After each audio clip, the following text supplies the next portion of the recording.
मंगलम भगवान विष्णु मंगलम गरुड़ध्वज मंगलम पुंडरीकाक्ष मंगलाय तनोहरि। कुंवर जी दुल्हन के गले में मंगलसूत्र पहना दो। चलो अक्षत की थाली लेकर आओ।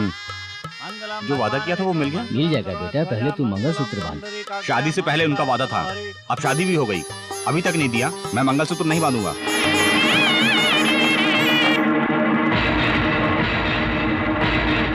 बीच शादी में तू ऐसी बेइज्जती मत कर बेटा, पहले तू मंगलसूत्र बांध। तेरा भाई कह रहा है। भाई कहे या बाप कहे, उनका कहना मानकर मंगलसूत्र पहनाने का जमाना जा चुका। तुम्हारे भैया के कहने पर बड़ी मुश्किल से ये सब इंतजाम किया है। जितनी मेरी औकात थी उससे ज्यादा किया है मैंने। जो कुछ भी मेरे पास था वो सब गिरवी रखकर मैंने बहुत हद तक कोशिश की। बच्चे के गले में मंगलसूत्र बांध दो बेटा। जब दोगे तभी बांधूंगा मैं। तू सोने के पीछे इस तरह पागल हो रहा है। सोने से बढ़कर हीरे जैसी पत्नी तुझे मिली है, वो क्या कम है? मैं किसी की बात नहीं मानूंगा। वादा पूरा नहीं हुआ तो। छोटे, मैं तेरा बड़ा भाई हूँ बेटा। जब देखो भाई भाई की रट लगाते रहते हो। भाई कोई भगवान है क्या? जो तुम खाते हो वो मैं खाता हूँ, इसलिए जैसा तुम कहोगे तो मैं बंदर की तरह नाचने लग जाऊँ क्या? मैं नहीं बांधूंगा मंगलसूत्र। ये शादी कैंसल।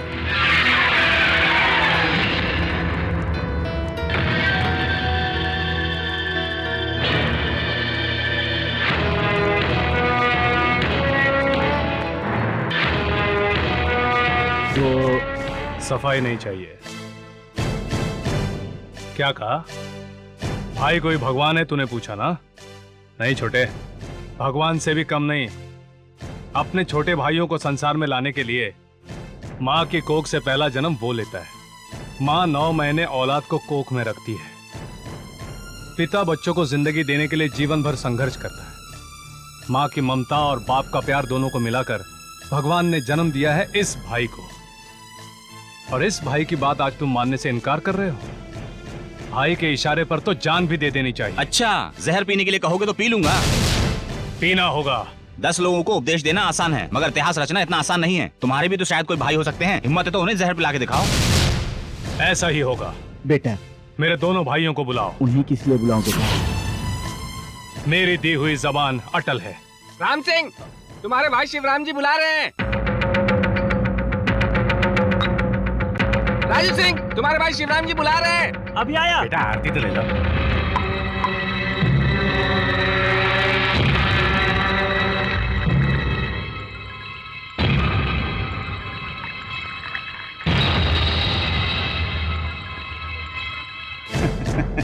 भैया आपने हमें बुलाया? रुक जा बेटा, उस गधे की बात सुनकर आप समझदार लोग आपस में ऐसा मत करो। आप लोगों के बारे में उसे पता नहीं। एक बार फिर से सोच लीजिए। सोच के ही मैं कर रहा हूँ। एक भाई का फर्ज। उस दूध में जहर मिला है, जाओ पी लो।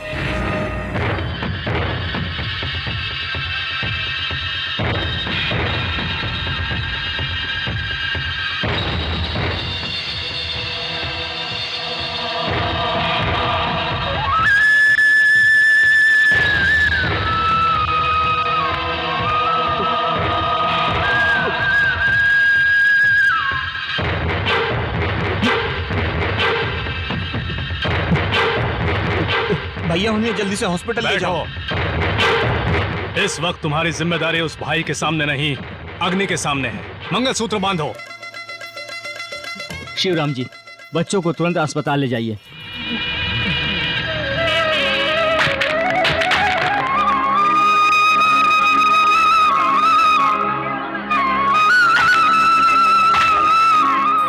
डॉक्टर साहब, घबराओ मत, अब वो सब खतरे से बाहर हैं।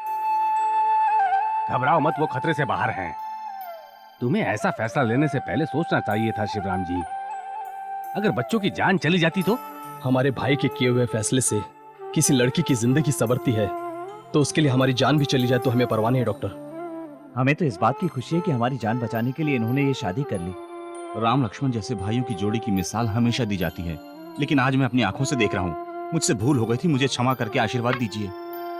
तुम्हें मेरे आशीर्वाद की जरूरत नहीं, अपने बड़े भाई से लो। जीवन में तेरे भाई ने इतना बड़ा उपकार किया है। तेरा साथ निभाने के लिए हीरे जैसी लड़की को तेरा जीवन साथी बनाया। क्योंकि माँ बाप के बाद छोटे भाई बहनों के लिए बड़ा भाई ही इस दुनिया में भगवान समान होता है। इसी को कहते हैं खून का रिश्ता। उनके साथ अगर हम बदतमीजी करेंगे तो भगवान के साथ बदतमीजी करेंगे। इसीलिए इस संसार में खून के रिश्ते से बढ़कर कोई और रिश्ता नहीं होता। भाइयों के बीच अगर एकता हो तो परिवार सुखी रहता है। परिवार सुखी तो गांव सुखी, और गांव सुखी तो पूरा संसार सुखी। शिवराम सिंह की, शिवराम सिंह की, शिवराम सिंह की, शिवराम सिंह की, शिवराम सिंह की, शिवराम सिंह की, शिवराम सिंह की, शिवराम सिंह की, शिवराम सिंह की। जल्दी सिगरेट जला यार। ला ला ला ला ला। Good morning. क्या हुआ तुम लोग आजकल क्लासरूम में बहुत कम नजर आते हो? परीक्षा के लिए पढ़ाई कर रहे हैं सर। ओहो, परीक्षा की तैयारी कर रहे हो? नहीं सर, आज से करने वाले हैं। थोड़ी देर पहले तो यही बोल रहा था। सर आपका रिस्पेक्ट भी तो करना है अरे ना। तुम लोग आवारागर्दी करते रहते हो और मुझसे झूठ बोलकर मेरा भी टाइम वेस्ट करते हो। दूं क्या? जा क्लास में। नॉनसेंस, टाइम पास करते रहते हैं। हाँ, मैं इधर क्यों जा रहा हूँ? क्लासरूम में जाना था ना। छे। अरे अरे उधर देख, क्या आइटम है यार। वाह। हाय। हाय। तेरे गले का प्लेन बहुत बढ़िया है। Thank you. मेरा एयरपोर्ट भी यहाँ पर तैयार है। मुझे चढ़ने के लिए टिकट मिलेगा क्या? चप्पल मिलेगा। अरे तुमने गले में एरोप्लेन लटका के रखा है, हमने क्या गलत किया? एरोप्लेन गले में लटकाने की मेरी हैसियत है, तुम्हारी हैसियत है क्या? चकले। तेरी वजह से चली गई। ए, क्लास का टाइम हो गया, चल। अरे रुक ना, थोड़ी देर और बैठते ना। अरे चल जल्दी, तूफान आ रही है, चल। अरे मिनिस्टर का बेटा होकर इस लड़की से क्या डर रहा है? अबे वो मेरी बहन है, अगर बाप को पता चल गया ना तो वो मुझे धो डालेगा। चल। हाँ चलो चलो। हाय हाय।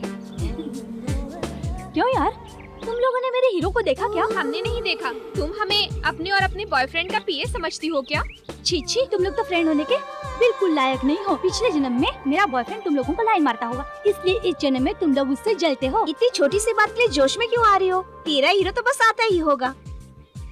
देख, तेरा हीरो वही होता है जो सपनों में आकर प्यार करे। अब रहने भी दे, तू हमेशा फेंकती रहती है। ये बात जाकर उसके सामने कहकर तो बता, तब हम लोग मानेंगे।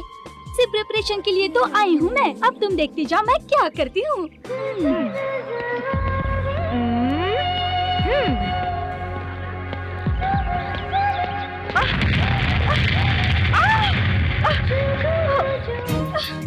तू क्या समझती है धक्का मारने से तुम्हें प्यार करने लगूंगा? प्यार तो हो ही जाएगा, मुझसे शादी कर लो ना। नो वे। एटलीस्ट मुझ पर तरस खाओ कर ही सही। ए, तू होश में तो है ना? और तुम क्या बेहोश हो? ओ मैडम, कंधे पर जोर का झटका लगा होगा। घर जाके बम लगा के मालिश कर लेना। Okay bye. टिंग डोंग। श्रीकांत काका, आप पीढ़ी दर पीढ़ी मुनीमी का काम करते आए हैं और आप यहाँ घर का काम कर रहे हैं। कहीं मुनीमी का काम क्यों नहीं कर लेते? आपको जब भी मैं देखता हूँ। बेटा, महाराज का काम करने से कहीं ज्यादा मुश्किल है मुनीम का काम करना। मैं बड़ी बड़ी संस्थाओं में वो काम कर चुका हूँ, लेकिन आज के समय में वो नौकरी मेरे लायक नहीं है। मुझे अपना पेट भरने के लिए कहीं न कहीं कुछ तो करना पड़ेगा, इसीलिए आप लोगों को पेट भरकर खाना खिलाता हूँ।